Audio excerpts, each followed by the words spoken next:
worship, as we call it here in Philippines, family worship. Kat, responsibilidad mo gid na nga introduce sa iya. Do pwede ko lang siya malibak-libak gamay, no? Okay lang. And you know, when Jesus answered this young ruler, everybody's amazed. When they are expecting much from that question, when this lawyer asked, Master, which is the great commandment in the law? Among these laws, which is the greatest among these laws? And Jesus answered him in verse 37, You shall love the Lord your God with all your heart, with all your soul, and with all your mind. And the second is this. And the second is like it. You shall love your neighbor as yourself. If you would be challenged, Brother Lorenz, if you have to choose among your family, among your siblings, or your brothers and sisters, probably if there will become a time when you have to choose among, you would probably choose somebody who is very close to you. You would probably choose somebody who is, very sweet to you. You would probably choose somebody who has that time, spending time talking to you, and you're somebody that you are comfortable with, right? And also kay Katkat. Si Katkat siguro kung mapilion si Katkat, kung sinong iyang mapilion, of course, ang pinaka-close sa iya. And sometimes it's really a challenge for us to put God first in the center of our relationship. Probably, the biggest issue that we have to talk inside the family is all about child rearing, or probably it's all about money, or it's about getting wealth or anything else that could boost your relationship, because that's what you think. If we have a lot of money, if we have house and lots, or we have many properties, we can be a happy person. That's what we think sometimes. Or if we could have at least 3 or 4 children, I don't know what you're talking. Did you talk about having children? 5 or 4 or 8? How many? 10! Really? Yeah. You can have all these things only if you have God within. They said love is not about looking to each other. It's not about having a husband and a wife. A family is not, a successful family is not about having a wife, a beautiful wife as Katkat, or having a handsome, man right beside you just like you are. But sometimes it is a love triangle to do that. Oh, why do you talk about love triangle? Is it about having somebody? Or is it about having another affair to a certain man or a woman? No. What I mean here is to have Jesus up there and both you here below. That despite the issues sometimes, I would say this, Brother Lorenz, Katkat, maaway gid ka mo sa mga gagmay na issue. Culture sometimes would give you some, something that you have to ask yourself, what kind of woman is this? Or what kind of man is this? Culture, probably in terms that, in a way that Katkat grows in a Filipino culture. She would oftentimes maybe she would experience someday to eat yellow rice. You know what is yellow rice? Balenciana. I don't know. There's a Balenciana in your place. That yellow rice, sticky yellow rice. Wala akong kabalo kung nagluto ka mo para makatilaw siya. Wala. Yeah. Maybe in food, in clothing, or in the way she treated her friends. Culture sometimes would affect even just it's just a small issue sometimes, but it could really affect the way you react to a certain thing. Or probably they said there's no such thing as wrong words, but probably the way you use that word that would shock somebody like your wife or your husband.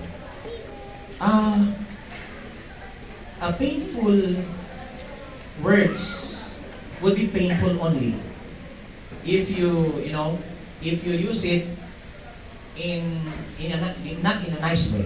Or probably, if you are shouting, that's the common issues inside the house. When they told us that the first year when you marry your wife, when the experience of the couple, of every couple, every time they marry. First year, the wife will talk and the husband will listen. Second year, the husband will talk and the wife will listen. I don't know. How would that change? The third year, it is when both of you talks and the neighbor is listening. But God, advises these things, leaving these words not only to this rich young ruler, this lawyer, when he asked, Master, which is the greatest among this law? Probably, there are so many commandments, or there are so many laws that you have to observe because you are now you are now in one accord as husband and wife. Probably you would say, Kat, starting today, I have to do the work outside the house because I am a man.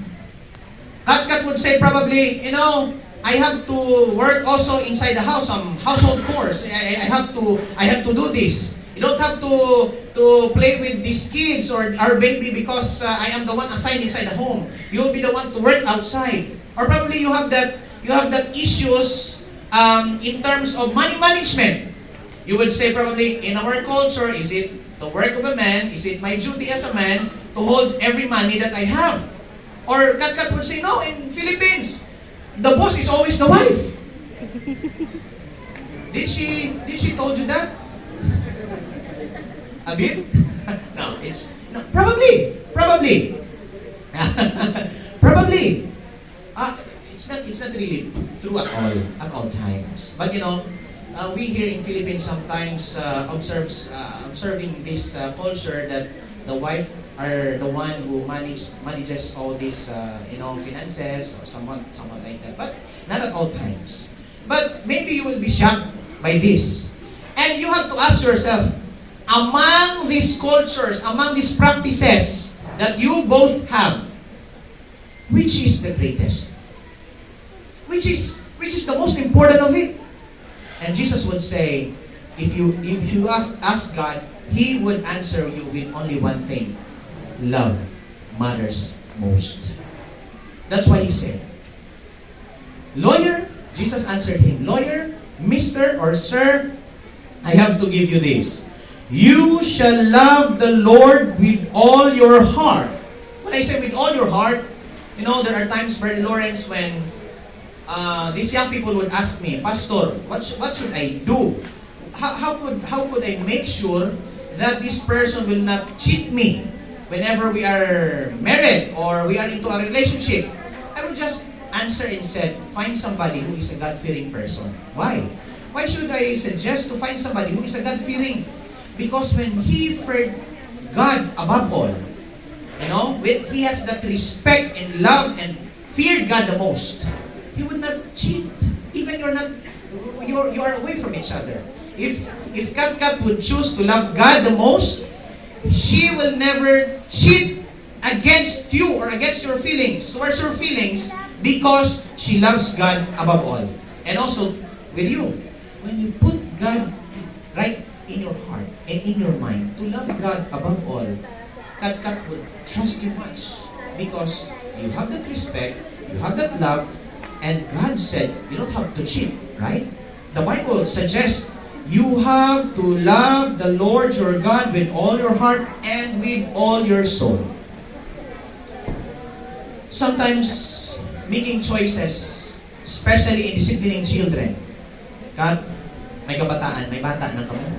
Brother Lorenz, you have that baby already. I'd like to say this. Love and discipline must go together. It's not about more on loving, and giving whatever he asked. Even, it's a little bit of disrespect to you as a mother and a father. Love and respect must come together. They must go together. It's not about disciplining it's not about respecting and giving everything that she wants or he wants, but it's more about loving him and disciplining him at times. And so the Bible said, you have to love the Lord. Why? Why is it really recommended to love the Lord? Because when God is in the center, this is the first, no? This is the first law. When God is in the center, God will take hold of everything. He will manage everything, especially when there are, heartaches, there are disagreements, at times when you feel alone, when you're away from each other. Probably, if there would be time when Kat would have to visit Philippines, and you'll be living there abroad, or siya naman, si Lorenz naman ka, malakat naman, kagibilin ka, kung kaisa ang ato balansyagon, though, maka-feel kita sa emptiness, you will feel that emptiness, God will always be there. Especially kung nagdalago ng kabataan ka. Pag dalago na sa kabataan ka, kung kaisa, labi na kay kung dito ka mo sagwa, lain ang culture, iba dito ang culture, galibog ang ulo mo kung paano mo siya tuluan, kaya may gina-introduce ang society sa ilang syudad, sa lain ng culture, ka, remember this, ang Diyos aragid sa tanan nga tiwan. Pray always because God will always be there. Secondly, and the second is like it, you shall love your neighbor as yourself. Have you heard the word altruism? Altruism is a word that suggests about giving first the interest of your partner before your interest. It's about giving what she wants and what she needs before your needs and wants. Altruism is about practicing about, it's not about giving and giving. It's also, when they said, love is a matter of give and take. It's not about take and take. It's not about give and give. It's all about give and take. For Kat to give you something, you have to give him something. You have to give her something. For Lorenz Kat also, matagaan niya na something man yung ginapangayo mo, ihatag mo man ang mga butang na gusto niya. When watching TV sometimes becomes an issue. When Lorenz would say, I am a husband. Because time will come that, both of you will talk and the neighbor will listen. Lorenz would suggest, I am a husband here. I am a king. I would have to act as a king. I am the one who will, even watching TV, I have to occupy this seat because I'm a king. And God would say, if you're a king, I'm also a queen. And you keep on insisting who is the most powerful, or probably would somebody that would take control in the things that would happen inside the house. But, jokingly, a book suggests when you have that disagreement, and if you have something to talk more about having a chair, only one chair, when watching TV, sometimes it takes Kat to sit right at your lap, and both of you will laugh and see the television show for you, because it's a matter of, they said, home sweet home. You have to remember this. Love with God. Loving your neighbor, the nearest neighbor that you could have is Kat. Ang pinakamalapit mong neighbor is Lorenz. Learn to accept and forgive each other's mistakes. Wala ka nagpamana, isang santos ka. Sometimes, si Lorenz, maka-hurt yun sa imong balansyago. Hindi niya mapunan ang imong balansyago. Lorenz, you did not even marry somebody who is a saint. She would commit mistakes sometimes, but it takes forgiveness and acceptance to make your marriage successful. There's no such a perfect marriage, but there will always be a marriage who is a happy marriage because you put God first and the interest of your partner first. Lastly, in verse 40, on these two commandments hang all the law and the prophets. God, di naman ko magpatugay gid, amo lang gid ni. You have to remember these two laws where God said again, you have to love God above all. With all your heart, with all your mind, with all your soul, with all your might, with all your strength.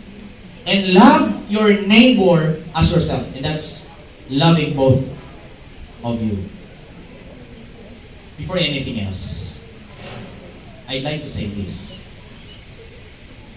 While you're spending life together, and you will be staying at that marriage vows, where you exchange your vows, where you give your promises to each other, while keeping those promises right true within your heart and mind, without God, it will not work. You can make that suggestion sometimes. If we could have money, we could be a happy person. If we have everything that we wanted to, or we wanted for, if we could have wealth, if we could have a happy family, I cannot assure you that you could have a happy family except God is with it. So again and again, I'd like to suggest, put God first as the center of your relationship. Even your small decision, even, it takes sometimes kat nga isang abot ng panahon kat nga kun kaisa though maset aside ninyo ang mga priorities ninyo kay bangod kay may ara ka mo dalag ko ang mga priorities. Sometimes it really means that you have to set aside your interest other than the interest of the Lord. I'd like to suggest and say this: follow what God said, and you will have a happy home, a happy family that would not last here only on earth, but even until Jesus will come. You both know that God is the author of marriage. So much so that He is also the author of your life. Sometimes health will be our second priority. God, ruliwaton ko ka. For you to be happy, you have to consider all these things. Right financial management, health management, time management, because love will not only spelled as L-O-V-E, sometimes it is spelled as E-I-M-E.